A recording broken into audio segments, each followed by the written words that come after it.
few days ago, I was talking to a very good old friend of mine, and he said to me, Hamid, with all the things that are happening, with the instability and the uncertainty, sometimes I just wish I could turn off my phone and block out the external world.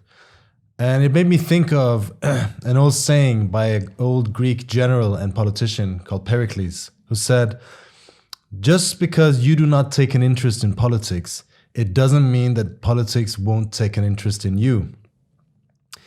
We are living in a historic moment of time and experiencing a monumental turn in the direction of world history. And the old world is falling apart. This is something we've discussed a lot in our programs. But as a consequence of this, we also see that human beings, in the billions in reality, all over the world, are being shaken up and forced by events to take a look at the world. And this sobering look is preparing a major shift in consciousness. In other words, the old world is falling apart, but so is the old consciousness. And that will lay the basis for intense class struggles in the years to come. This is Against the Stream. My name is Hamid Alizadeh, and I'm here with Jorge Martin. We'll be discussing consciousness and the impacts of events, but we're going to start from somewhere else. We're going to start right at the top, because since last week, a lot has happened. Yes, really. I was ripping my hair out yesterday because I had a really nice program planned when we were talking about what segments to have. Yeah. And then new events Happening all the time. all the time. Things just seem to happen all the time.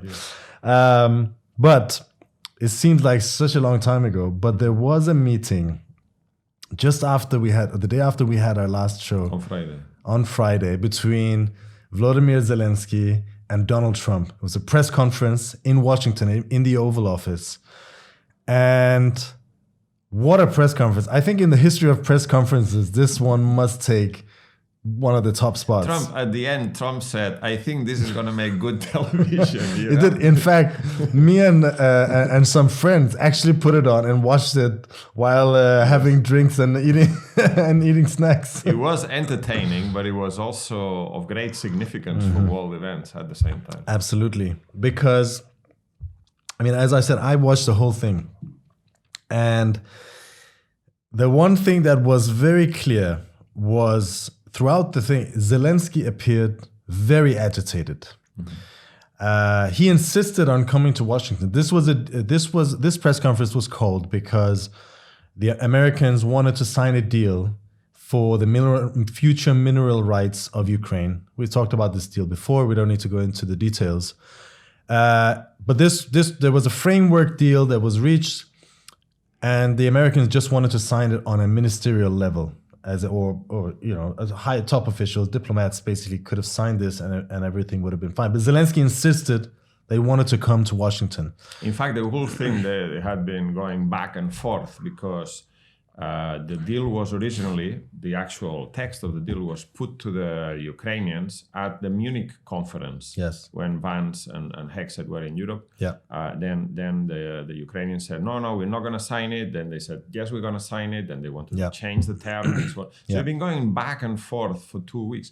And then at the beginning of last week, i.e. the week of this Friday press conference, Zelensky had said, no, I'm not going to sign this. And then Trump said, okay, if you're not signing this, you're not getting a meeting. What's the point in coming to Washington if you're not agreed to sign this deal? Yeah. So it had been, the whole conflict had been building up for 2 weeks at least. And the main objection that Zelensky had was that the Americans did not want to give Ukraine security guarantees with this deal, which means what? Which means that if there was a peace agreement with Russia, in the event that Russia would attack Ukraine again, then the Americans would commit themselves to get involved militarily. Yes. This is obviously... Which is something they have not done even for the last 3 years. They have not gotten involved themselves directly, i.e. with troops on the ground. Yeah. Although Although the heavily Biden administration was pushing that boundary again and again. But you could see every time during this press conference. In fact, what became clear to me was not only was Zelensky not interested in a deal that did not include security guarantees, it seemed to me he was not interested in peace or in a ceasefire even, because every time Trump said, we want to do diplomacy, we want to have a ceasefire, there's too many people dying. And what Zelensky kept, it was like watching a little child who's kind of, jumping up and down, trying to get in. He's saying, yes. And we must make sure that Russia leaves Ukraine altogether. And then Trump would say, we need to have a ceasefire. Say, yes, well, we can't really trust Russia. And at a certain point, J.D. Vance, the vice president, comes in and says, the Biden administration was a warmongering, I'm paraphrasing here. Well, he said the Biden administration had a policy of supporting Ukraine until the end. That didn't work. The war is basically not going anywhere, and therefore the only solution is diplomacy. And this is what Trump is trying to do, diplomacy. Yes. And then Zelensky wasn't very happy. At this point, he exploded. Exactly. And now there's been a lot of talk about Trump and J.D. Vance bullying Zelensky.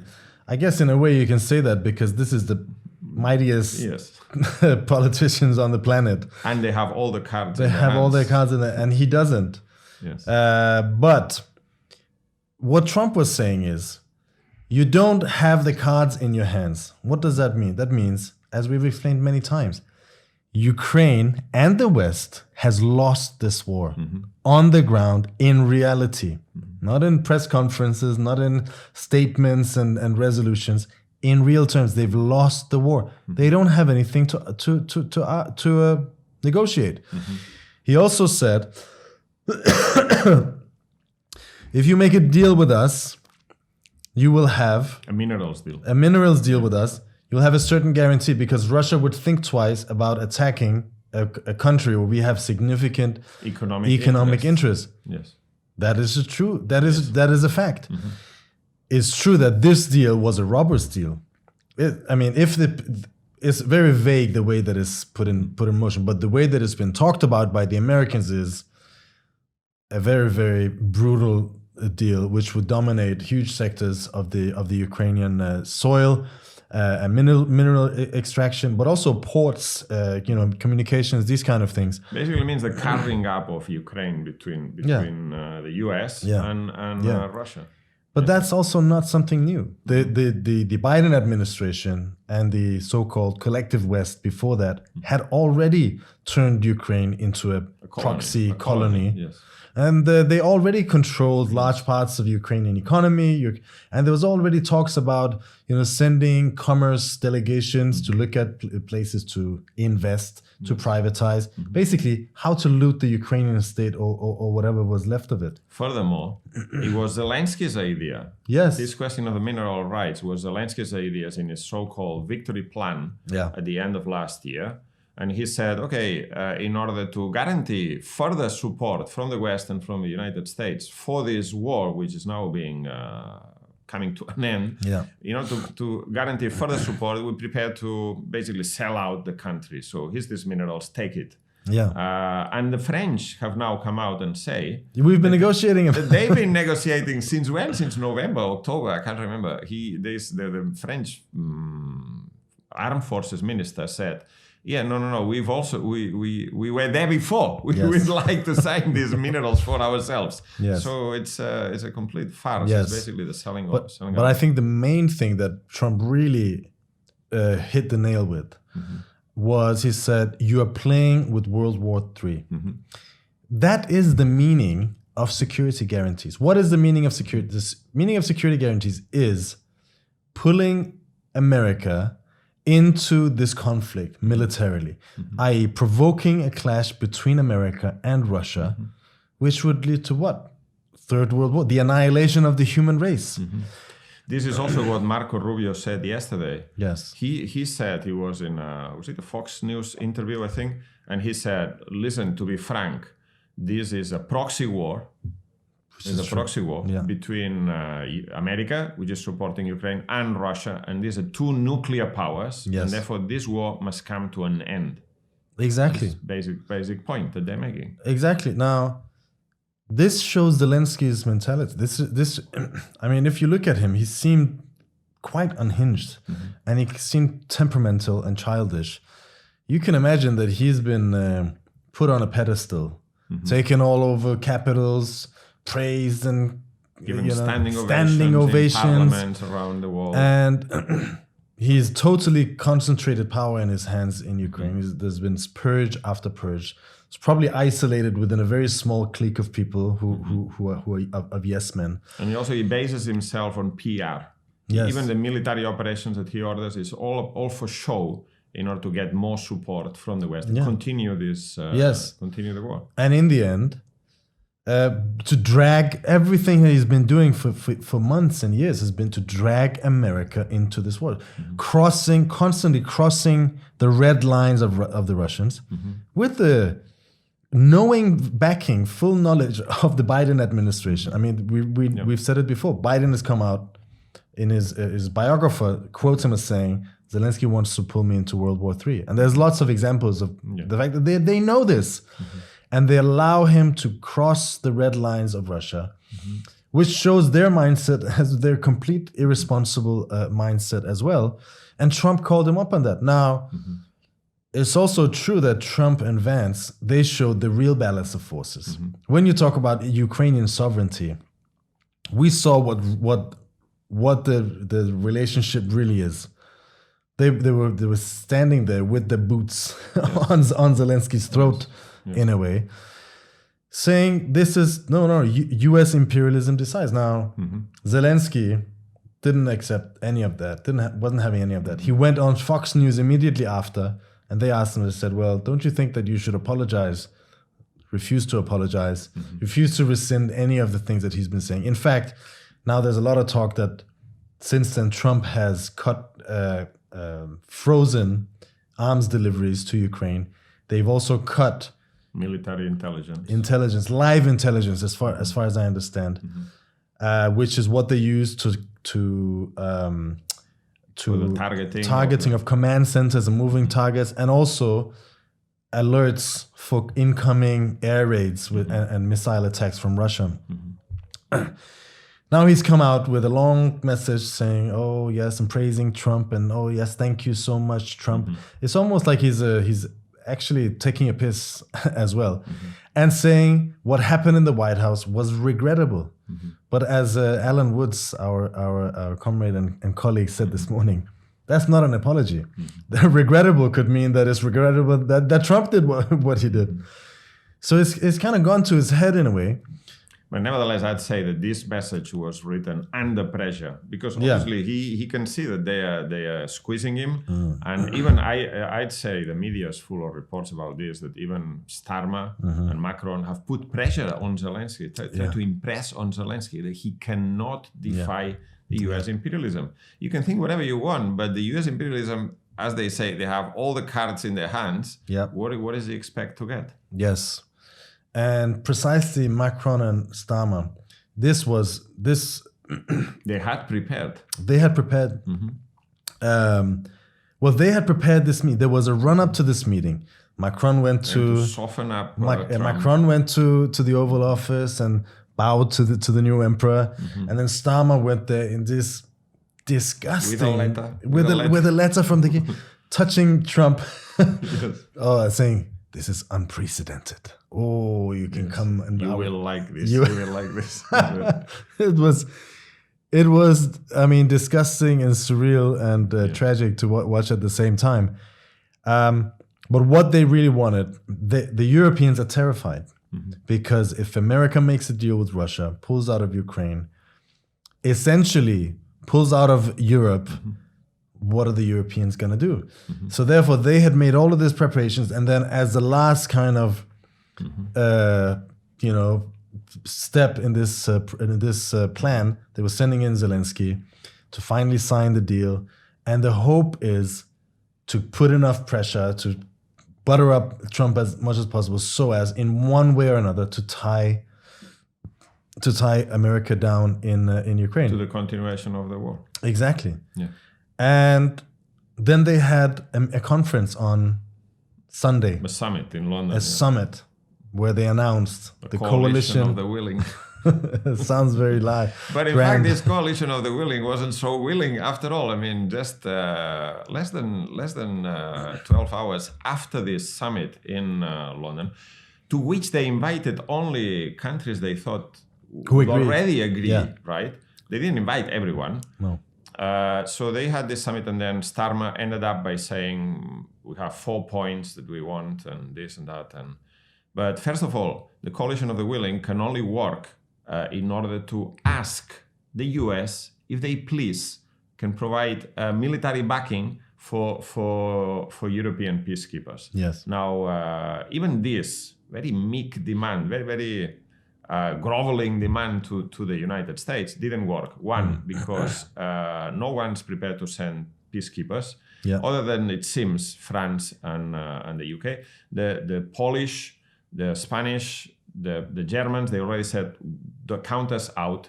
The French then, for some reason, I think it's just for prestige and personality, Macron came up with a slightly different plan. No, my plan is different and it's better. But and no it's one knows not what a this plan ceasefire. really is. It's not a ceasefire, but is a what? Of aerial bombardment. A pause of aerial bombardments or something, I don't know. Which would only benefit the Ukraine, by the way. And so he has a different plan already. 12 hours after Starmer said we're all in agreement, then the Italians say, Meloni says, no, I have great misgivings about the Franco-British plan. In fact, nobody agrees. But the most important thing is that the United States has already told them, we're not prepared to give you any backstop or military support or Article 5 guarantees for any European peacekeepers. You want to send peacekeepers? Go ahead. Go ahead. Be my guest. In fact, I think what really underpins this whole thing, this really brings it out, is a comment by Trump. He was sitting with Starmer, and Trump was saying, the Brits want to send troops. That's great. Do you think you can take on Russia? So that's Britain with his 70,000 army is going to take the Russian army of. So this coalition of the willing farce really reflects the real balance of forces, right? The Europeans, one, cannot agree with each other, and number two, they cannot act. Even if they manage to get an agreement, they cannot not act without the backing of the United States. And they now realize that they do not have the backing of the United States. I think there is alarm and panic in the European capitals. But I'd like to say something else about that meeting with the press conference, Trump, and what it really revealed is that most of these things go on all the time, but they go on behind closed doors, not in the press conference. That's unheard of. But I'd say that's Zelensky's fault for bringing the issue. That's what JD Vance was trying to tell him. Say, is this the place to have these discussions? But I think also one thing that just following on, that will have a huge impact on consciousness. That's right. Because it will show people, I think Alan Woods, we produced 2 articles about this, one by yourselves immediately after, the morning after, and one by Alan Woods on Monday on Marxist.com. Which is called Trump-Zelensky, What's Behind Trump-Zelensky's Clash. Yes. And one thing that Alan mentioned in his article was that finally people can see what is actually happening. People, the whole idea of we stand with Ukraine, we stand for democracy, we stand for the people, for the sovereignty of Ukraine. That's all being wiped away, and people can see what the cynical interest behind this whole thing is really about and what's really going on. And not just that, but also on a more general level, what international politics is really about. Because in the whole post-war period, international relations has always been covered in liberal phrases of rules-based orders and democracy, human rights. But it's always been about pillaging and land grabbing and grabbing influence and so on and so forth.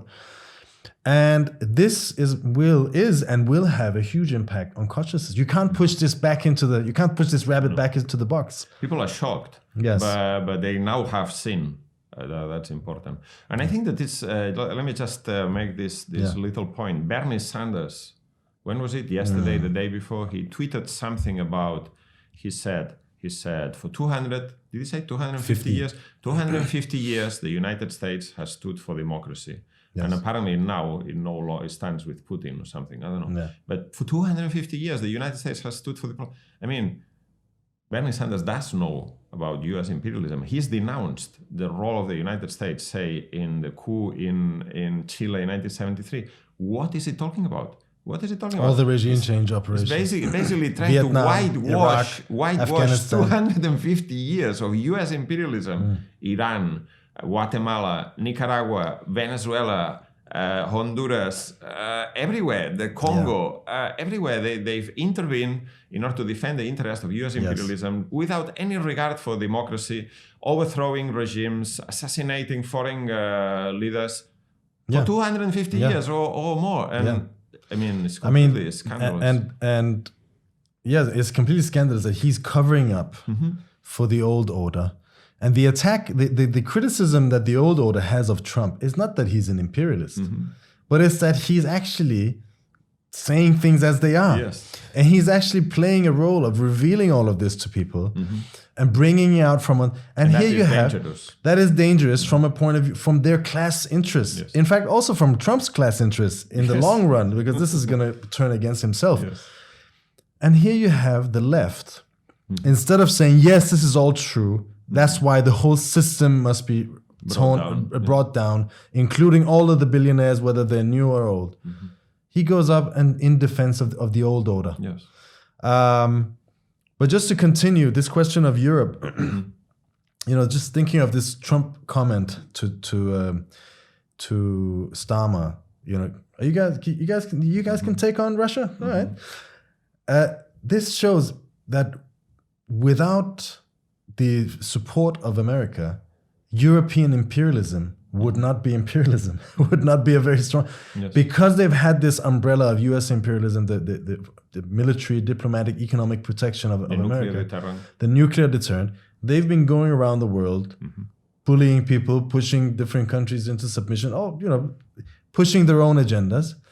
And with that gone, they're nothing. And why is it? That this is an interesting point? Why is it that is gone? Because the United States and Trump has decided that the main enemy is not Russia. They cannot take on everyone at the same time. Therefore, they want to reach a deal with Russia, put an end to the war in Ukraine, in order to concentrate on the main enemy or the main rival on the world arena, which is China, from an economic point of view and so on. And so, therefore, because Russia is no longer the main enemy, Europe is of no interest. They regard Europe as a trade competitor, as a rival, I don't know, Martin Wolf says as an enemy, but certainly not as an ally. Yeah. And that's it. And it's purely for economic and geostrategic reasons, for imperialist reasons, that they've recognized the limits of U.S. imperialism, and therefore they can't afford to pay for Europe's defense anymore. Yeah, in fact, as Trump correctly says, without our military support, you wouldn't be able to have all the nice social expenditure that you have. And Trump, if there's one thing that he's trying to do, is to stabilize America socially. And which is why there's the tariff wars and all of these things to export his social crisis in essence. And one of the things that he's raised is, we don't want to spend as much on military. Why should we spend on Europe's defense where we could spend it on whatever, something else. Now, in Europe, obviously, this is the European capitalists have gone into a frenzy. There's meetings and conferences and summits, and I've lost track to be completely honest. And the big word of the day is rearmament. In Germany, we just had elections. The CDU won, although they don't have far from a majority. We're going to see a coalition government of the CDU and the Social Democrats, the Conservatives and the Social Democrats. The two main parties of the bourgeois democratic system in Germany. And they have just announced a spending package of 1 trillion euros over the next 10 years, half of which is going to be on infrastructure and half of which is going to be on extra defense, military spending. And in order to do this, they want to remove, or they want to change the constitutional limits for taking of debt. Germany has a debt ceiling. Every year they can take up 0.35% of GDP in new debts. This is a constitutional requirement which they introduced. Was it 10 or 15 years ago at the height of the European debt crisis? In an extreme version of austerity politics. You can never spend money, you can never borrow. And this is now in the constitution. So the problem they have is that in order to override this debt break, they need a 2/3 majority in parliament. And the new parliament does not have that because Die Linke and the AfD have gone up, and they're against the war in Ukraine. They're against the military spending.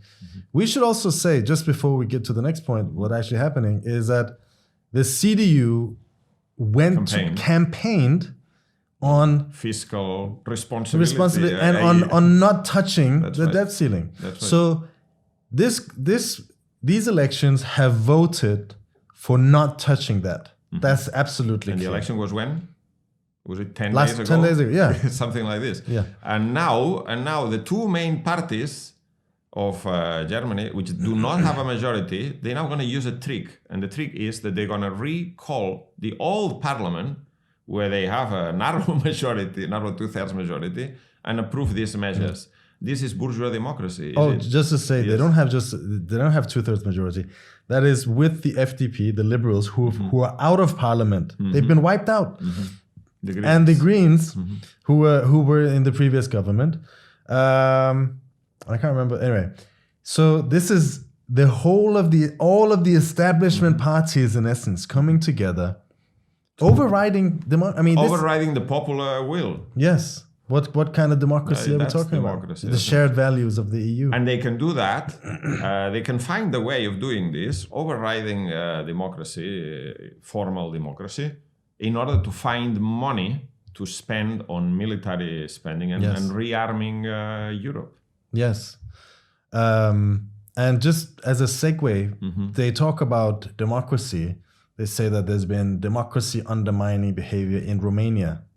This is the EU establishment have cancelled the elections in Romania once because Georgescu won the to everyone's surprise, the first round of the presidential election in December. And then they arrested him. They arrested him as he was on his way to register for the new rerun of the first round of the election. And as a condition of his case, he is not allowed to speak to the media or in public anywhere for the next 60 days, which just happens to be the pre-election period. That's right. So, I mean, this Georgescu guy is an ultra-nationalist, is a reactionary. He's been talking about the Second World War fascist regime in Romania and all of that. Yeah, that's all true. In fact, one of the allegations against him is the building of a fascist organization. I don't know what. But this is not the real reason why he's been is likely to be disbarred from standing in the new election, and the previous election, which he won, was cancelled because, after all, aren't the Ukrainian government isn't the Ukrainian government glorifying Second World War collaborators and so on? No scandal about that. This is I mean, the Azov battalion is part of the army and is being supplied with NATO weapons. And anyway, that's not the real reason. The real reason that he won that first round of the election and that the European Union is so scared of someone like Georgescu is because he is against the European Union. He's against the expansion of the NATO base in Romania. And he's against the war in Ukraine. And basically his argument is, why should we be spending all this money in this? We are enslaved to the European Union when our people are suffering. Our people are suffering. Millions have had to emigrate to look for jobs. So he's putting an anti-European Union case on the basis of appealing to ordinary working people. That's why he got so many votes. And as it happens, you told me that they found out. And this is the really this is the really scandalous thing. They accused him. The reason why the Constitutional Court canceled the elections on December the 1st after they happened is because they said there was a Russian operation, Russian interference with a lot of money through a TikTok campaign, which allowed him to win the election. I mean, this argument is completely ridiculous. If a TikTok campaign can change the course of the elections, why didn't the other parties run a TikTok campaign? You know what I mean? With even more money. But the point is that they later discovered that, in fact, this whole TikTok campaign, which helped Georgescu become more popular, had been run by the National Liberal Party, by an press agency linked to the National Liberal Party, which was the ruling party up until that time. And their intention was to prop up an anti-establishment candidate so that they will then be seen as the responsible party, come in the second round and defeat the far right ultra-nationalist. And it didn't. It worked out badly because the National Liberal Party came fourth in this election. So, I mean, I'm not saying there wasn't Russian interference, but they talk about Russian interference. Isn't the United States has interfered in Romanian politics for so long? You know, there's all this money going through US, AID, and funding NGOs, and all of this. I mean, this happens all the time. But anyway, I'd say that this is quite a significant thing. For the first time in the European Union, an election has been cancelled. Because they didn't like the result of the and that's what we see, that coming back from that little segue is this that when the bourgeois see their fundamental interests threatened, all pretense of democracy disappears, and you see the real situation. Who really runs is a dictatorship of capital, and that's what we see in Romania. That's what we see in Germany. You know, they say for decades, they say, oh, we can't have, there's no money to spend on social spending. We need to keep wages high. As soon as their imperialist ambitions are threatened, what do? Oh no, they find the money. They change the rules. In the EU now, Ursula von der Leyen has announced that they are changing the rules so that states can take up more debt so that they can raise 800 billion euros in the course of the next 4 years in order to build for military rearmament, basically. Where was all of that money when people were, feeling the squeeze from the crisis? Obviously, there's no way to be seen. And also, let's just say that this is not going to lead to anything because. No. In reality, this money is a bit of a headline figure that doesn't really exist in reality. First of all, I think it's about 100 or 150 billion euros, which is going to be taken on the basis of money that was left over from a fund that they had over COVID, the COVID emergency. So that's not new money. They're just going to leverage that a little bit. Then basically what it is, the rest of the money, 650 billion, is going to be allowing each country to increase its indebtedness. Okay, this is fine, and this is more or less fine for Germany, where the debt to GDP ratio is 60%. But what about Italy, where debt to GDP ratio is 130%? Or France, or Spain, where it's over 100%? France, which has a budget deficit of 6% of GDP, which they're trying to bring down. All this means, and it's already been proven in the case of Germany, is that one, debt will become more expensive for governments to borrow, because investors do not really trust that these highly indebted countries will be able to repay. So this will mean more money from the taxpayers' pockets going to the banks and the speculators that buy this debt. And in the case of Germany, the price of borrowing has already massively gone up. I think it's the biggest one-day increase in the yields of German bonds since 1997. So basically what they're saying is that they're gonna massively increase the debt of all European countries to do what? Not to build hospitals or to build schools or roads, infrastructure, nurseries. Yeah. No, in order to pay for the pensions. No, in order to build weapons and military spending, from which no one really benefits, in a foolish and failed attempt to build up Europe as a power. And this is not going to work. Not going to work, one, because it's going to create a massive problem, increase the problem of debt, which is already quite bad, but also because the European countries cannot agree with one another. This is the thing. The crisis of the European capitalism increases all the centrifugal forces. Each one is pulled in one different direction. To excavate that, the argument is one, we're under attack by Russia. Two, we need to build an army to defend ourselves. And to excavate that, one, the first thing, as you say, they can't even agree on a statement. How can they agree on an army? When each nation, first of all, the armies, Germany cannot even send a battalion anywhere. They don't have any. Don't have any really very, very few combat-ready troops. Britain has at most 100,000, if not less, in his armed forces, of which far less are actually combat ready. I think it's in the tens of thousands. France has a bit more, but none of these are trained together. They don't have the newest training. They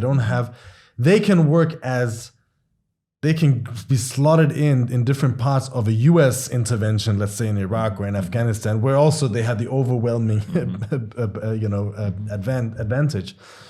But they don't work as a real army, and this will take decades to build. As one German commentator was saying today, because they've been acting together as NATO for such a long time, it means that quite a lot of the weapon systems from the US, so part of this money they're raising now will go to buy US weapons. Also, they don't F-35. They don't have they don't have the expertise they don't have the industry to actually build a European industry, and America will not allow them because they're so tied into these American systems that any real break with that would mean that the Americans could shut off all of their systems immediately. And so that's one thing. They disagree. The nation states are conflicting with one another. They don't have the industrial capacity. A lot of this money is going to go into corruption as well.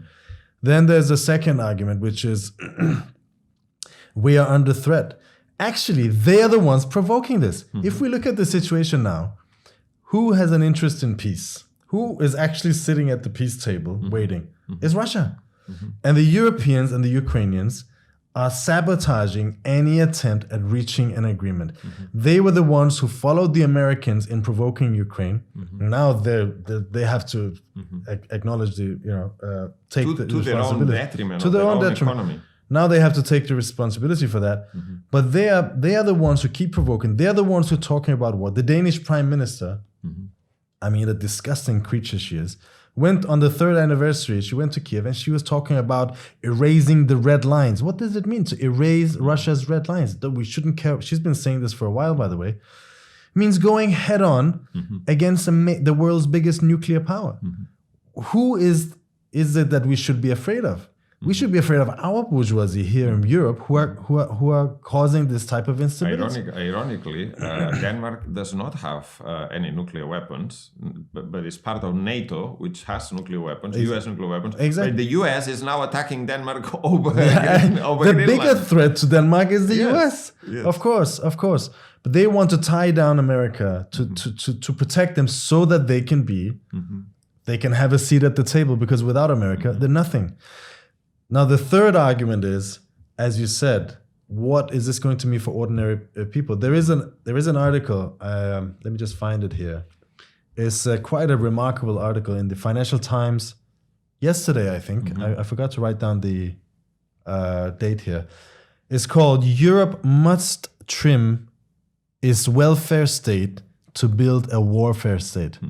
Now we have a campaign called "Welfare Not Warfare." Books, not bombs, because and this is what the ruling class is saying. They're saying warfare, not welfare. This is what the liberal side of the ruling class is These saying. are the liberals, yes. Incredibly. But we should be afraid of the fascists who are, the nationalist fascists who are coming to power. This is what the liberals are saying. Now,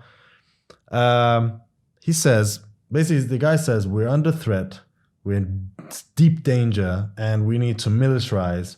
And here are the ways that we can do this. He says, one, we're not going to be able to have a joint Eurobond solution that the whole of Europe comes together, make financial union essentially.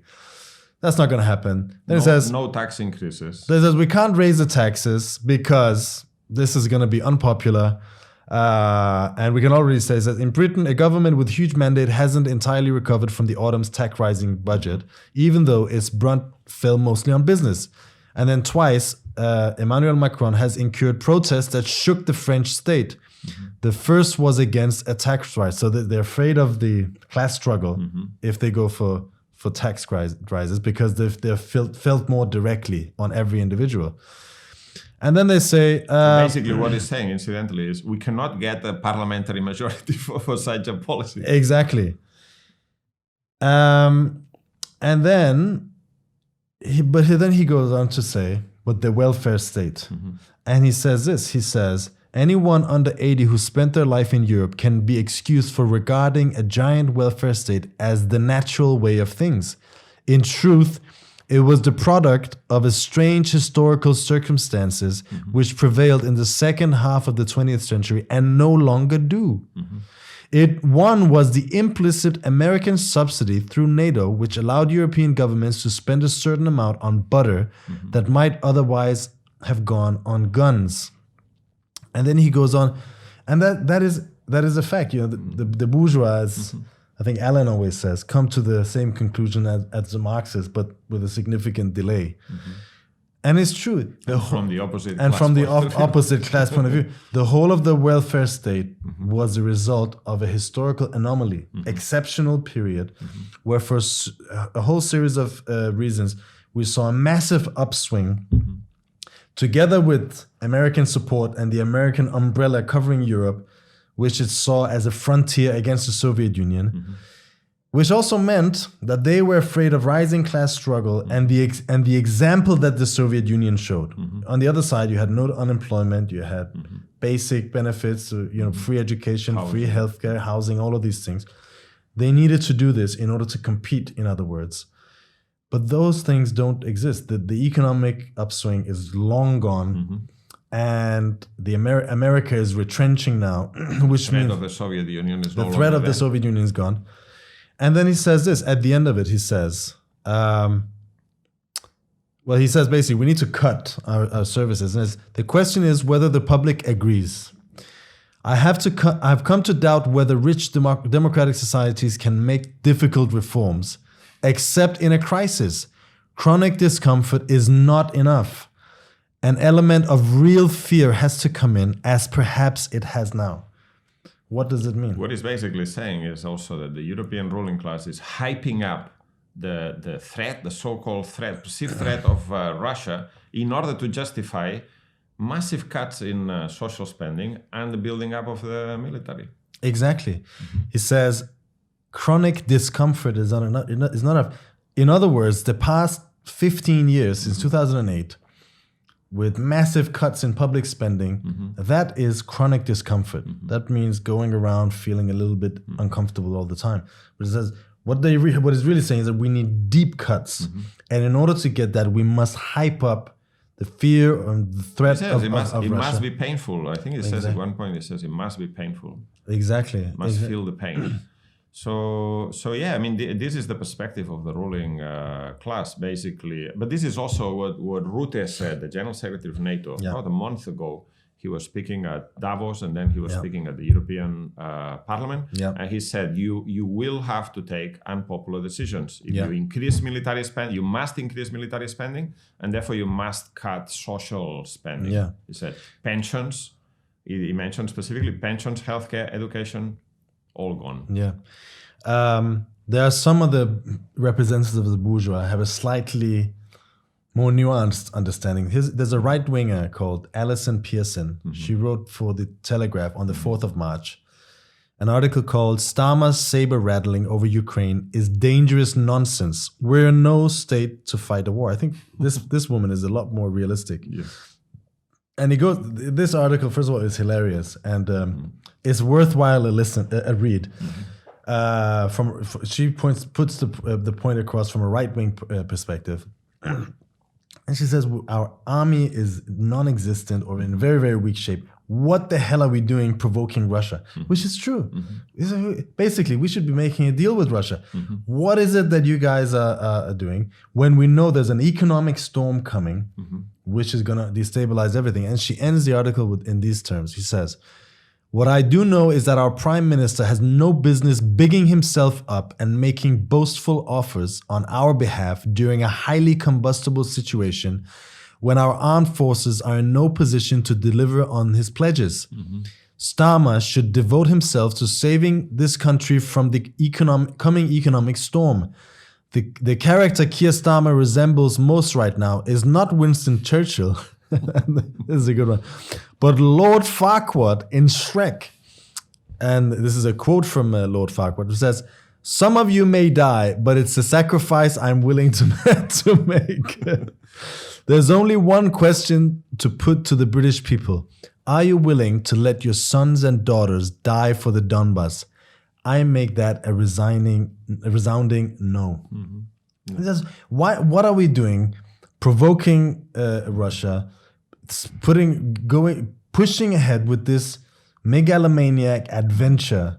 It's an imperialist adventure in essence, which we've lost. Which has no substance and no base.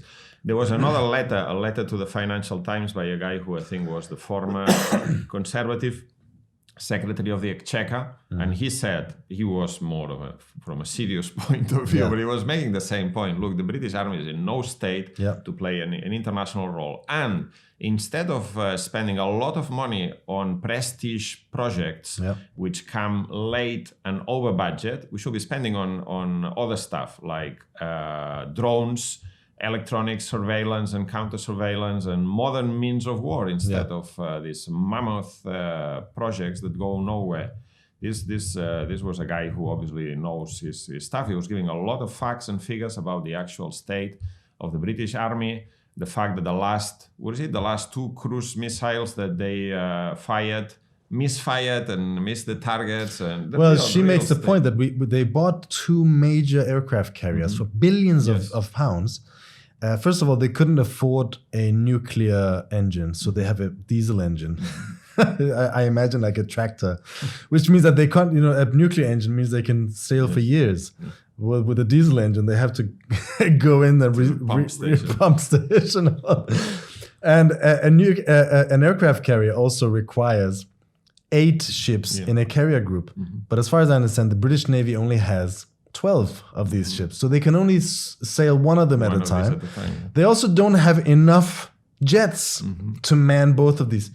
What are they going to be? What are they going to do? And also the aircraft capacity of each one of these carriers is about half of a similar aircraft carrier in the United States because they don't have the catapult systems to launch which them. Which was again too expensive for them.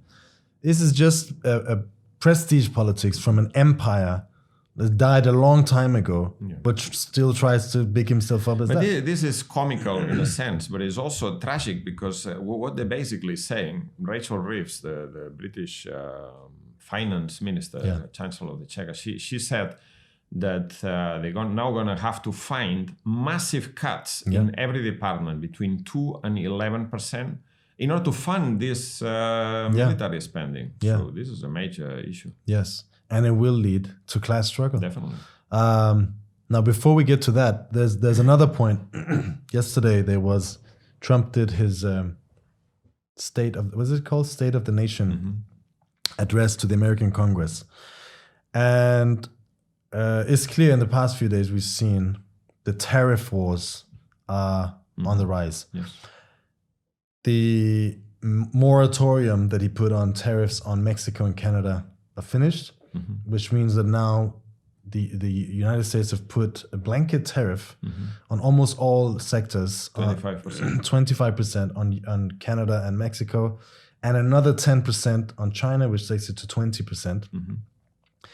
He has already imposed tariffs on steel and aluminum from the whole world. Yeah, for the whole world, which affects Europe.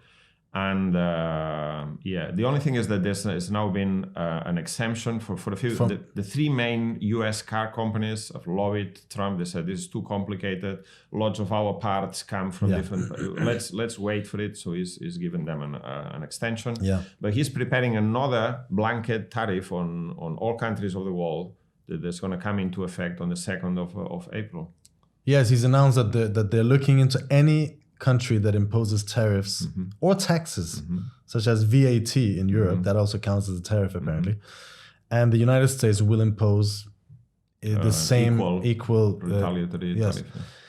Now, this question, I think we've discussed this before. That the real reason for this, first of all, when you read bourgeois commentators commenting on this, it's like, oh, Trump is a madman. What is he doing? In reality, this is a continuation of a process which started after 2008, in reality. But really took off when Trump came in. Obama was imposing certain tariffs and raising trade barriers in certain ways. Then you had Trump come in, and he started the tariff wars with China.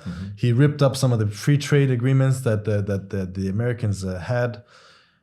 But then, far from reversing that, the Biden administration continued that. In fact, we talked about this before. The CHIPS Act and the IRA, the Inflation Reduction Act, were massive protectionist measures, raising tariff barriers for and aimed against Western allies in reality, because the CHIPS Act, on the one hand, is make sure that people, that China doesn't get certain microchips and so on. Although that failed. But what they really target are manufacturers in South Korea, Japan, and Taiwan, which is one of the key areas where the most advanced microchips are produced. And the IRA was aimed at European businesses, and they had a huge impact of pushing a whole series of manufacturing. In fact, the German finance minister said this is a declaration of war on Europe, and he was wrong. Which he was right. Which is true. So in that sense, Trump is merely accelerating that. And in order to understand it, it's not enough just to go and look at what is Trump's specific individual preferences and so on, but is what does this represent? And what it represents is a capitalist system which, in the whole of the post-war period, because of the massive economic upswing, was able to, as long as everyone is making money, you can kind of agree, or you can find compromises. After World War II, the United States tore down trade barriers all over. They pushed one country after another. And incidentally, this was one of the factors for the post-war. The massive intensification of world trade. The integration of the world economy massively raised productivity and efficiency. Why? Because you could have whole regions which the international division of labor became much more intensified and refined, which means that whole regions could focus on certain aspects of development. Capital could quickly move from one side of the world to another to where was needed. Bottlenecks could be overcome very quickly. This had a massive impact on the rise of the world economy. After the collapse of the Soviet Union, also, you saw the same process with the integration of Russia, China, and then also India into the world market, again, giving a massive boost to the capitalist world economy. In fact, for a whole period of time, the integration of China into the world economy, it meant that because of the cheapening of the prices of commodities that were produced cheaply in China, this allowed the capitalists in advanced capitalist countries to extract much more surplus value from the workers in the advanced capitalist countries at a time when wages were not going up. Because wages were not going up, but the workers were able to buy certain goods because they were cheaper from China.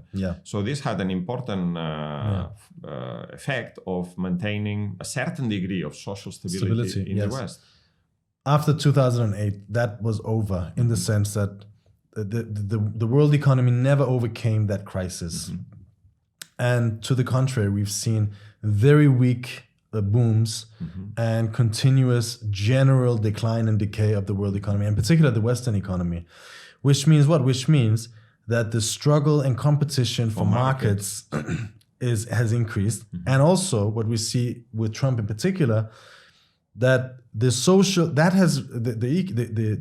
economic crisis led to social crises, social instability. We saw the Black Lives Matter movement, we saw the Occupy movement, we've seen general political and social turmoil in one country after another. And as a means of exporting that, i.e. exporting unemployment, Trump is thinking, no, we're going to raise barriers and we're going to force industries, in particular from the West, by the way, because that's where the most advanced industries are, to move to United States. So it's true that he started the war on Europe on that account. And in effect, what we have is not Trump as an individual carrying out, but is reflecting this general crisis of capitalism. The crisis of capitalism. The reversal of globalization. In fact, if you think about it, this is not he talks about make America great again, but this is not a demonstration of strength, but it reveals the weakness of US imperialism, because historically, and Marx wrote about free trade and protectionism in the 1840s, and then later on Engels in the 1880s. And what they said is that in the period of ascent of capitalism, strong capitalist countries start with a protectionist policy, but when they build their own industry, then they want free trade, because they know that their industry can dominate in the world. Now, what does that tell you? If the United States is imposing protectionist tariffs on other countries, it means that the US companies are unable to compete, say, with Chinese companies in the open market. That's why it's imposing protectionism. But the problem with protectionism is, well, there's several problems with protectionism, but one of them is that it has a really negative impact on the whole of the world economy. Because what other countries are going to do? They're going to retaliate. China is already imposing tariffs on the US. Canada has imposed some tariffs on the US, and so on and so forth. And this creates a downward spiral that curtails, reduces economic activity, and in the 1920s, it was protectionism and these kind of policies that tipped the world into complete depression. Exactly. You see, there's an article. I mean, we've said this for many years, but there's an article in Wall Street Journal from the 4th of March, which says tariff war risks sinking world into new Great Depression. And this is the chief of the International Chamber of Commerce, who says exactly, he says, our deep concern is that this could be the start of a downward spiral that puts us in the 30s trade war territory.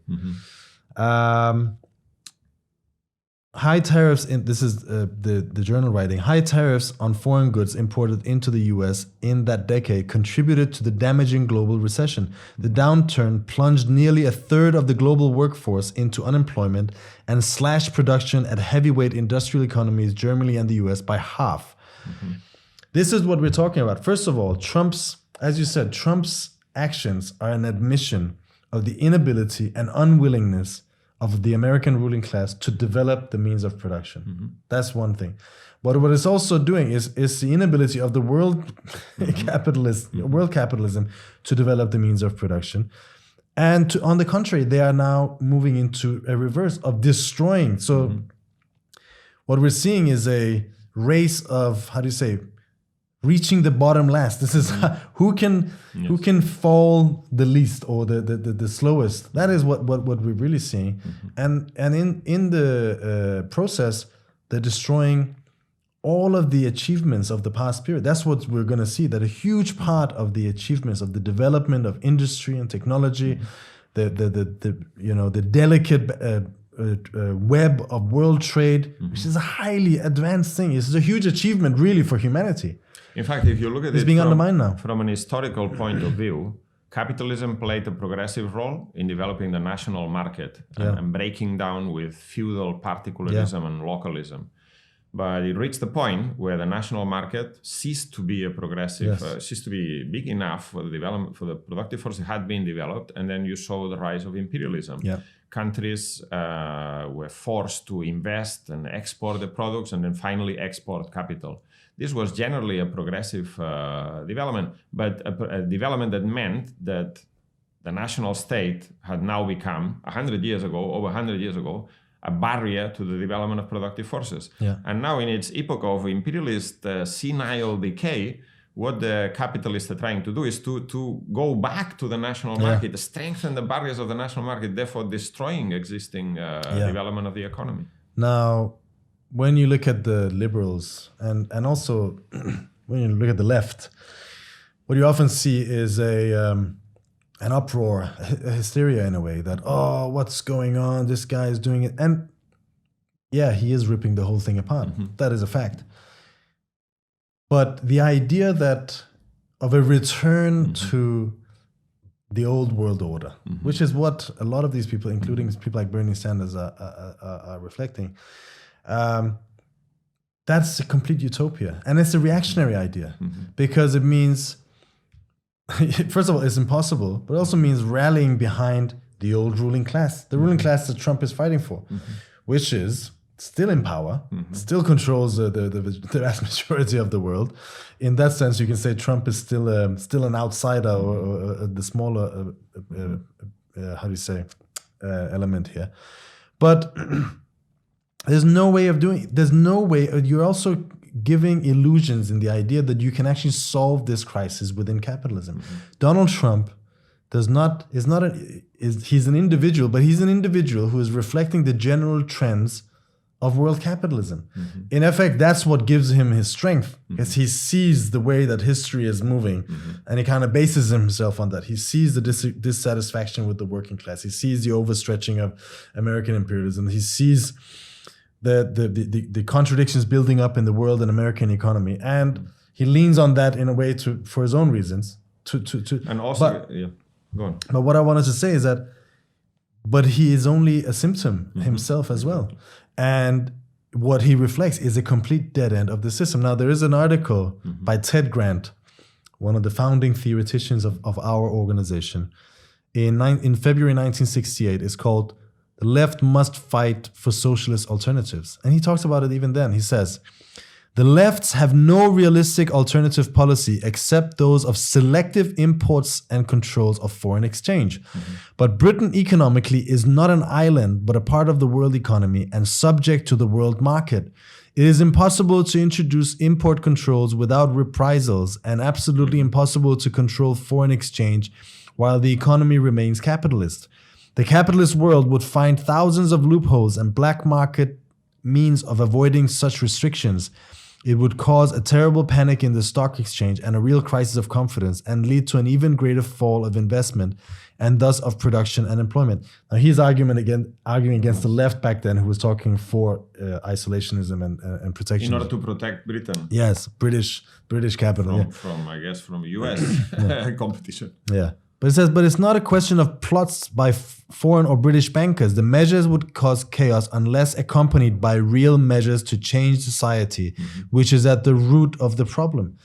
The root of the problem is the capitalist economy, which is anarchic, which cannot be controlled by anyone. And it is in crisis. And it is in a deep crisis. Yes. The only solution to this is not to say yes to protectionism or no to protectionism, but is to expropriate the capitalist class, take over the commanding heights of the economy.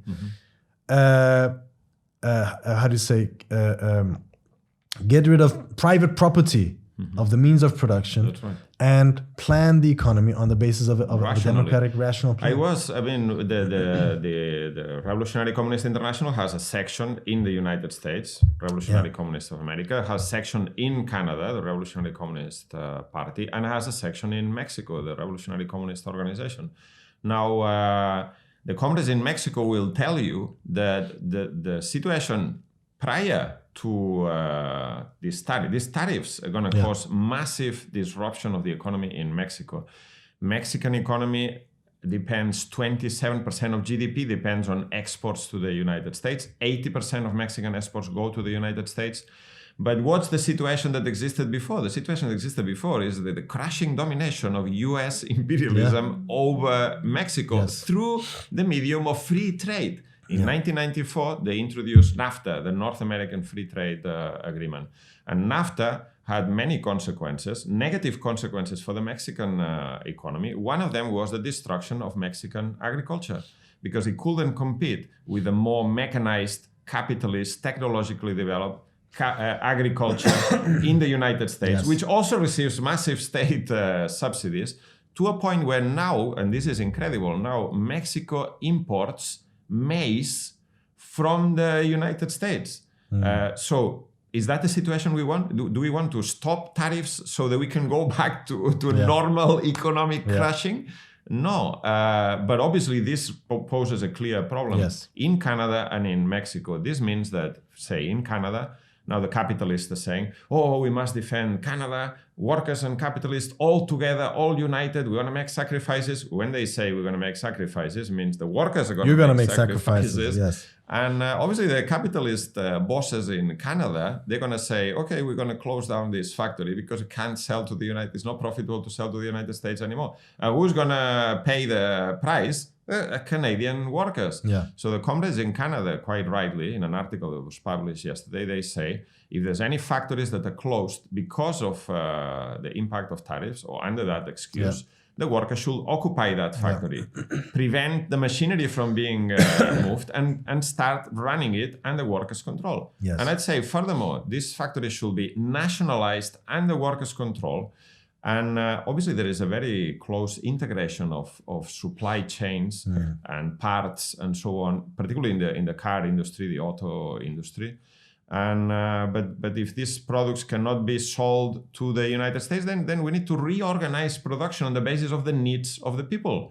Build ambulances, build school buses, build public transport systems.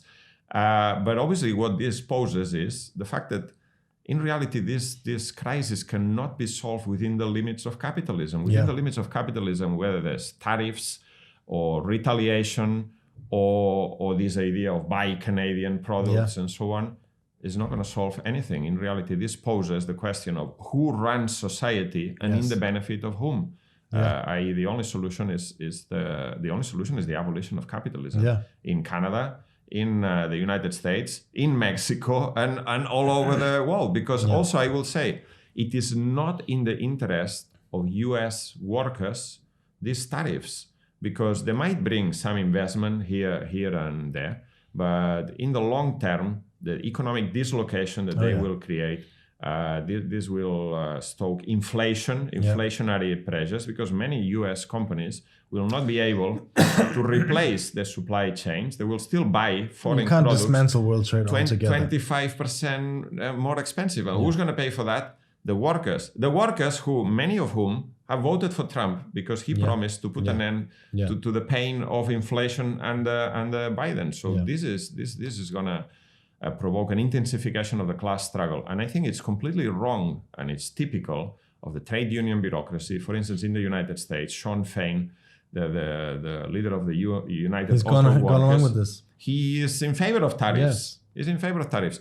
Or the leaders of the workers in Canada would say, oh, we must unite, we must defend Canadian businesses, as if Canadian businesses are not against Canadian workers in one sense or another. And it perpetuates the idea that the American workers and the American bosses have the same interest, as opposed to the Canadian workers and the Canadian bosses, and so on and so forth. So the idea we should put forward is internationalism. The workers of Canada and Quebec and the United States united together against the bosses, whether they're Canadian, US, or Japanese, or wherever they're from. Yeah, exactly. And also, as you say, this is, you were telling me about the example of a Mexican comrade who worked in a auto parts in Laredo, in the north of the country, where the work had been stopped because they don't know what's going to happen. In that kind of a situation, obviously, we would say, if there's any threat to move these factories, we have to say, We're going to take it. The workers should occupy it and demand that it's nationalized. And say to the bosses, all of this talk about patriotism and being in the bosses don't care. They're already starting to move companies and production out of Canada and Mexico because they can get more profit on the other side of the border. In the same way that in the past, they moved factories out of the United States into cheap labor countries. But at the same time, we have to say, well, occupying and even getting one factory nationalized in Mexico is not going to solve anything. In fact, it's probably going to come crashing down and very, very, very soon. But this must be connected to a general movement of factory occupations and with the perspectives of taking over all of the commanding heights of the economy, nationalizing them and putting them as a part of a plan. As you said, you can't have these islands of socialism or islands of workers' control. Obviously, that wouldn't work. That would collapse very, very quickly. Now, we don't have much time, and we need to move on. We're going to get back to this, but there is a related topic, which is Greece. Last Friday, Greece saw the biggest mass movement since at least 1974. Some people say maybe even going back to World War II. More than 1 million people went on strike. The general strike, more than 1 million people in 260 cities across the country. In Athens, more than 1 million people came out on the streets. In Thessaloniki, at least 300,000 people, and several 100,000 people in other areas, in other places. This is a relatively small country. I think the population of Greece is 11 million or something like that. Yes. And we have an article on Marxist.com from Sunday. I really recommend everyone to go and read that. It gives a very, very good rundown of what's happened. This has not been reported, by the way, in the Western press at all. I've barely seen it, only because I've been searching for it. You see some things, some places it comes up. And it was a completely different thing than the big protest movements and general strikes that we saw in between 2010 and 2015 with the anti-memorandum movement, which we characterized as a pre-revolutionary situation, in fact, back then. Here you had the complete paralysis of the economy. Nothing was going. Factories were down, the energy systems, schools, hospitals, communications, transport.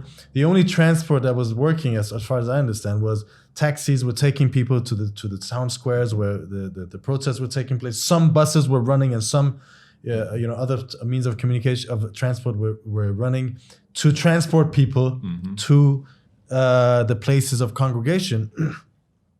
And this was a massive show of strength. Not only the working class, but the working class dragged behind it the whole of the middle class. Yes. Small business owners shutting their businesses, other layers that normally do not participate in movements.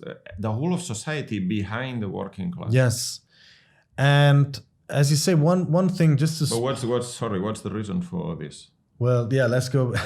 we get to. Let's go. Maybe this was a protest against the government and the role that is played in a train crash near the town of Tempe 2 years ago. 2 years ago, on 28th of February 2023, where 57 people, mainly young people, and around 100 people were killed and 180 people wounded.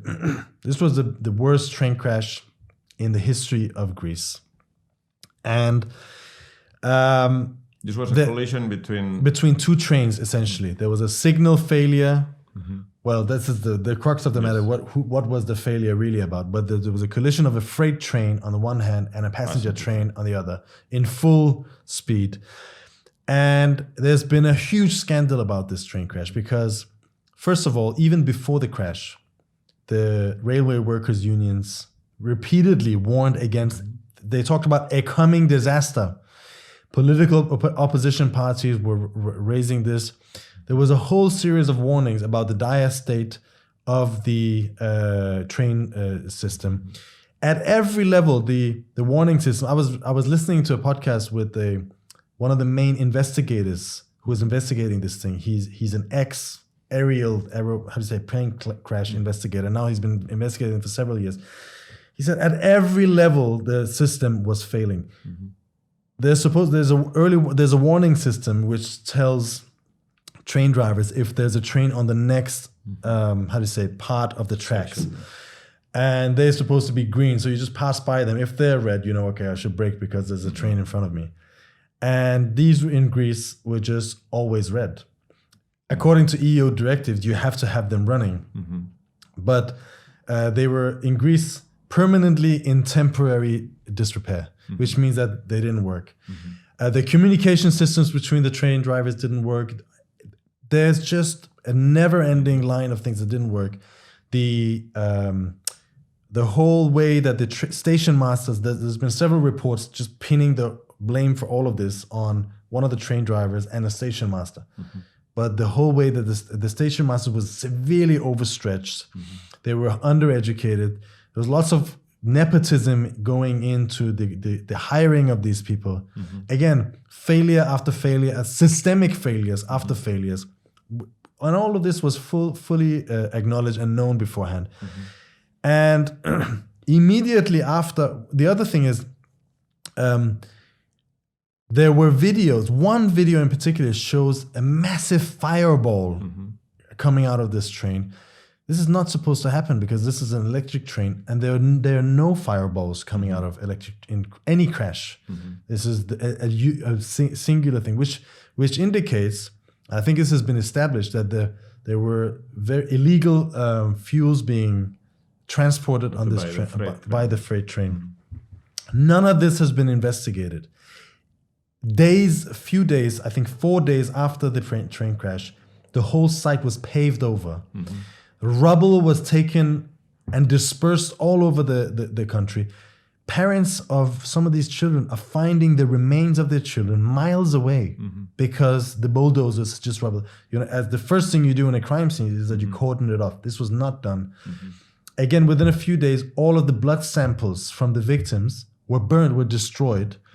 And there's been there's been an ongoing cover-up taking place. And the cover-up is clear that we don't know what's happened, but it's clear that there are too many interests at play here. There's a political cover-up. There's probably the mafia, the Greek mafia involved. Whatever it happened there's a cover-up, and the prime minister and the political parties are continuously trying to pin this on individuals, i.e. the poor old station master and the train drivers. People are not having this, and they came out in full force, and this has been a complete change of mood in Greece. First of all, since 2015, where the old EU memorandum, the brutal EU memorandum of attacks against the Greek working class were pushed through by the EU and the Troika and the Tsipras government. Through the betrayal of the Tsipras Through the betrayal of the so-called left socialist Syriza government. There's been a mood of pessimism and despair. Of course. Living standards have collapsed. Massive unemployment. Massive inflation. We're talking about the reduction of real wages of 25%. Yes, exactly. There's been a huge pressure. And at the same time, there's been a political disorientation because the leadership that the Greek working class had at that time, Syriza, completely betrayed, and there was mass disillusionment with them, which led to the election of New Democracy, which is a conservative, right-wing conservative government. And back then, this was in 2019, and then again they won only a few months after this event. They won again a 40% victory. And this led to, obviously, to a lot of people on the left saying, oh, the working class there's a shift to the right. What we see everywhere, yes. There's a shift to the right, without taking into consideration the betrayals of the left, the betrayals of the leaders of the so-called leaders of the working class. But now we see the processes reversing. There's been a certain economic stabilization, but also there's just the bubbling, seething anger that's not gone away. There's been a whole series of scandals in Greece. There's also been a wiretap scandals with the government being caught tapping the phones of political opponents. All of this has been just rammed through, not even brushed under the carpet, just left there. There's a knowledge that there is a mafia state running the society in essence. But no political party has given any of this a lead. People don't trust Syriza. And Syriza, in essence, Tsipras was just seen as waiting for power to fall into his laps. People see him as a cynical maneuverer. No other party has been able to. We've seen a slight rise in the support for the Kukue, the Communist Party of Greece. We'll get back to those. But there hasn't been much in terms of, they haven't been able to actually galvanize or reflect all of this anger for reasons that we'll get to.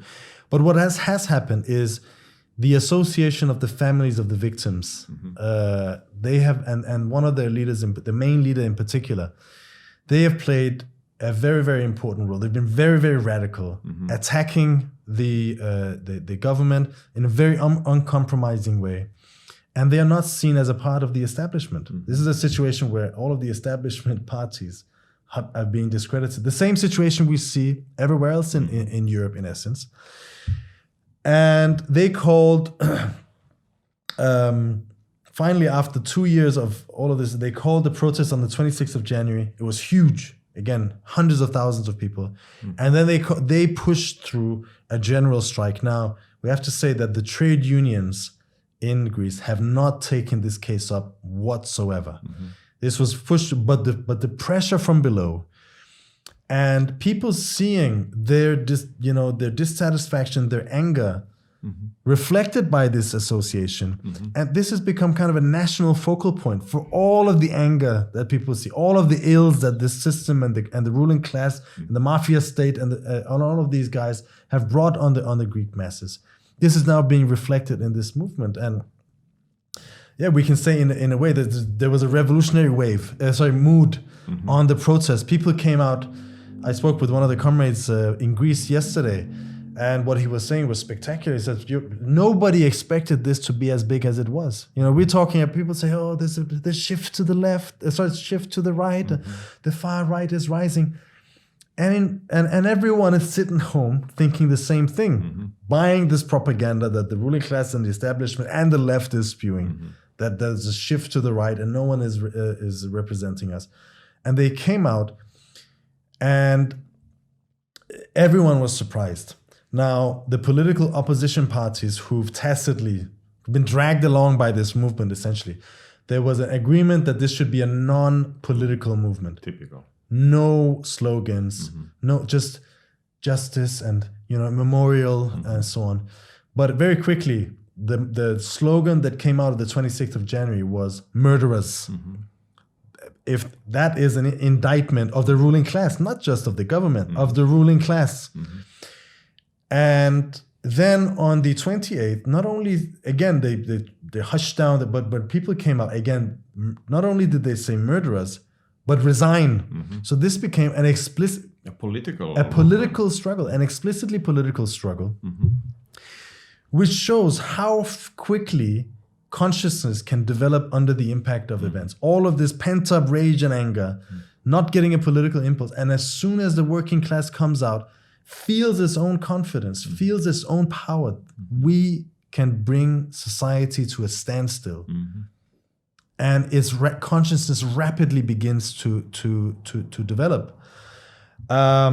This is very significant because what you're talking about really is a political general strike, because the slogan was to bring down the government. And also it's very significant because it's a strike that is not about wages or government austerity or conditions. Is about a political issue or a non-political issue. Really, is an accident. That in an accidental way, if you want, brings out the whole anger of society. It reminds me of two other things that have happened recently. One is the movement in Serbia, also about an accident, the collapse of a bus shelter that killed dozens of people. And there's been mass protests. I think that they forced the resignation of the prime minister. Now they want the resignation of the president. Or in Spain with the floods in Valencia that also gave rise to a mass movement, an opposition to all institutions that are seen as complicit in this. And I think that this reveals two things. One, the enormous anger that's accumulated in societies across Europe and the advanced capitalist countries and elsewhere that doesn't find an outlet. And then sometimes emerges over apparently secondary questions or questions that are on the face of it, non-political apparently. And number two, I will say that this thing in Greece, this general strike in Greece, reveals the enormous power of the working class today. Because it's the working class can not only paralyze society, but bring behind it the whole of society. Everyone else is carried by the weight of the social weight of the working class. If only it had a leadership that will call it out. And we have said many times that the main characteristics of this epoch, a completely rotten ruling class, which governs a system which is at a complete dead end and offers no way forward for the masses. Faced by a working class has never been stronger in history. The vast majority of the population, in particular in the West, enormously powerful, with hopeless leaders. Now, if anything this shows is this mood exists everywhere. This is the mood that is everywhere, and it shows the criminal role of the so-called leaders of the left. In failing in tapping into this, playing their institutional games and parliamentary games and so on and so forth, trying to be statesmen, as we said last time, clinging on to this sinking ship of capitalism just in the moment where the working class is getting ready for action, is ready to fight. And what do they say? Oh, the workers don't want to fight. The workers never, people are too, egotistic and selfish and so on and so forth. Now, the tragedy of Greece is this Families and Relatives Association has played an important role, but they are not professional revolutionaries. They are not experienced. That's a good way in a way, because they're not bogged down by all sorts of traditions and bureaucracy, but also they don't necessarily know how to maneuver this. And so far as I understand, until today, no further action has been proposed. The opposition, PASOK, the Social Democracy, and all the other opposition parties, Syriza and so on, they put up a vote of no confidence in parliament, which does not have a majority, which means nothing, which means absolutely nothing. The Kukue has called for a protest outside of parliament for justice. What does that mean? And just to say, the mood in Greece. There's a poll. There's a recent poll from last week, I think. It says, when it comes to this, is trust in institutions. The family is the highest, 82%. People that you know, in essence. That's what it means. You trust people that you know. Followed by the armed forces, 58%. They haven't really been in play. So I think people see them maybe as something standing over society. But then here is the really damning stuff. The church, 36%. This is a religious society. In Greece, yeah. The police, 31%. The judiciary, 22%. It gets more and more spectacular. The government, 15%. Banks, 13%. Parliament, 13%. The media, 8%. The trade unions, 7%. This says something, because people see all of the maneuvers and all. They're being dragged by the movement. They're an obstacle to this. The trade union leadership is seen as part of the system. And then the political parties, 6%, which shows you there's also another reason why the association has been rising, because they don't have anything to do with any of these people. Now, the Kukue, the Greek Communist Party, is the biggest communist party in Europe, and it has a very radical tradition. It has lots of very, very dedicated class fighters. And in many ways, it's been far more advanced than the other Stalinist parties.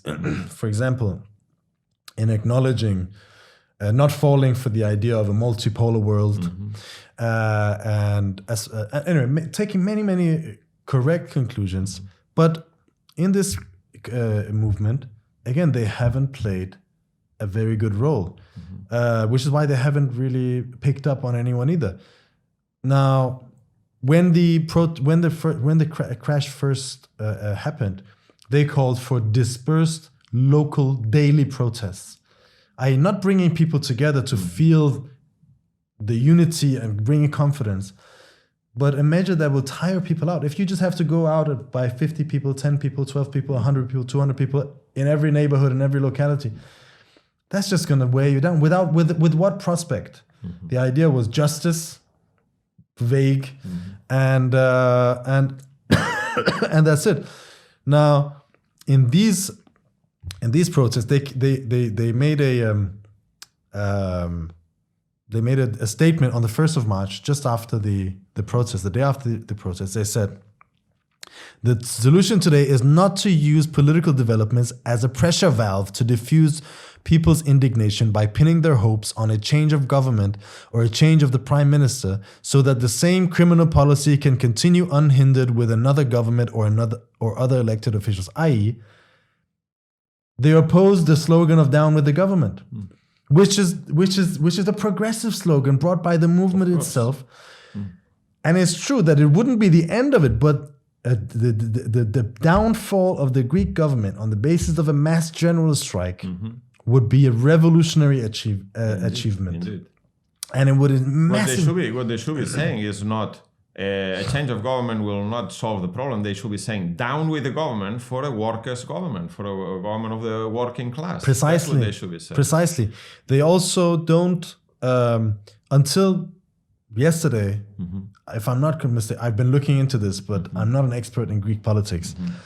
They didn't call for a down with the government, while all the other opposition parties to their right were having a vote of no confidence. Now, there's in an article yesterday, the Kukure leaders supported finally the vote of no confidence, but the idea that is put forward by the Kukure is, we can't call for a downfall of the government because it's still a capitalist state.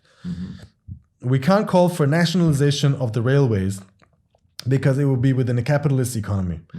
We want socialism, revolution, the working class coming to power, which we agree with. Of course. Absolutely. But how do you get there? When you have 1 million people out on the streets, you have consciousness developing at this rate. The task of the communists is precisely to connect that consciousness with the property question. So we would say, nationalize the railways under workers' control. That's the bosses.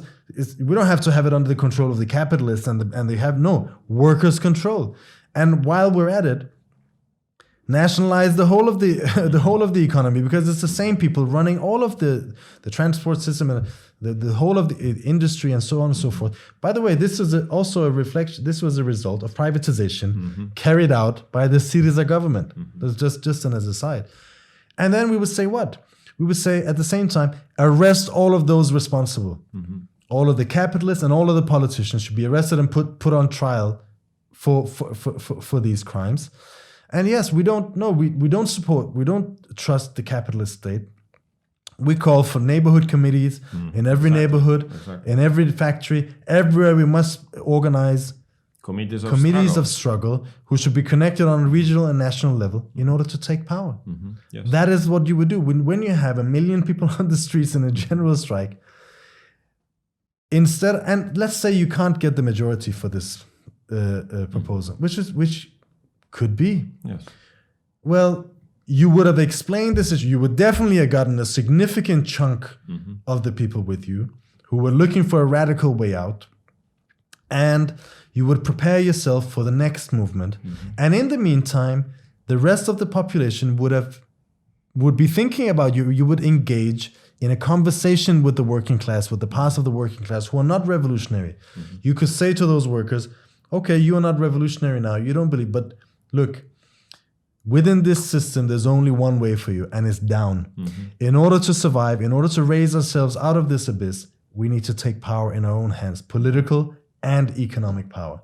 And then through the course of movements and strikes and struggles and so on and so forth, by patiently explaining, you could win over the majority. But in doing this, you're saying the capitalists, the reformists are supporting the capitalist system, and they're tying the system to the movement to that system. But in abandoning the movement, in refusing to put forward program of concrete demands, an alternative to that, then you're accepting that status quo. Yes. You might do it with a lot of bravado and big words, but you're actually not concretizing the correct program that you have of socialism and communism and revolution. And that is the unfortunate state of things, that the movement has started. This is a change. This is a new chapter in the class struggle in Greece. And in all of Europe, this is a warning sign. This is what's coming everywhere. And this is what we are preparing ourselves for. But it also means, as we explained, yes, the ruling class is hated. It's even incompetent. It's rotten. And you can say put a lot of adjectives to it. And the working class is historically strong, has never been stronger in relative terms, but it doesn't have a leadership that is capable of taking it to power. And therefore, this is a long-drawn process of ups and downs, victories and defeats, through which the working class will learn. And the best and most advanced sections are already beginning to come to revolutionary communist conclusions. And our task is to build those, to organize those in one revolutionary communist organization that can intervene in these movements, that can be the size that's big enough to be heard by movements like these, and therefore can intervene and actually pose an alternative to the reformist leaderships that they have. What do you think, Jorge? Yes, I fully agree. I mean, this situation in Greece is really, really impressive, and it's no coincidence that it's not been widely reported in the media anywhere else.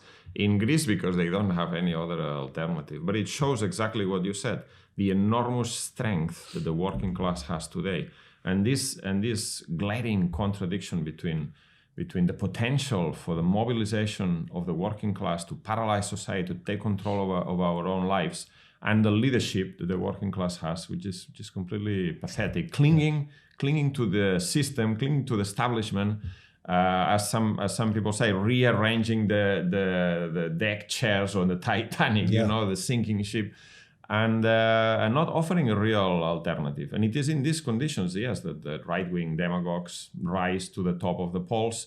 And then as soon as they put in practice, they will also collapse. But certainly, we are in a period of extreme crisis of capitalism. And the most urgent task of our day is precisely the building of a revolutionary communist alternative. Yeah. And I would say this should, you see, there's a lot of people saying, oh, the working class is rotten and is bourgeoisified and is, people are doing too well. But if anything, this should give us confidence in the working class that without a leadership, against its own leadership, is taking enormous steps forward. And the reasons for it are clear. I'll go back to what we started with. You might want to run away from politics. But politics, you might want to go and hide under your bed. But politics has a way of knocking on your door and pushing you to accept the reality that this system is only going one way. And the only solution there is to fight to overthrow it. So that's the conclusion that our readers should take. Stop running away from politics. It's not possible. Get involved. Get involved. Get organized, join the Revolutionary Communist International, and help us build a communist movement that can intervene in these movements and these events and take them to the logical conclusion, the overthrow of this rotten system, which will mean what? The opening of a new chapter of world history where all of these immense productive forces can finally be used fully and wholly for the good of all of humanity. I think we should end it there. Yes, correct. Okay. Thank you, everyone out there. Just before I forget, please help us beat the algorithm by liking and subscribing to our channels and videos and sharing them with your friends and families out there. And if you're interested in joining the Revolutionary Communist International, go on our website, marxist.com/join us. And find a section in a country and a locality that you're in. Or if not, help us start a group where you are. My name is Hamid Alizadeh. This was Against the Stream.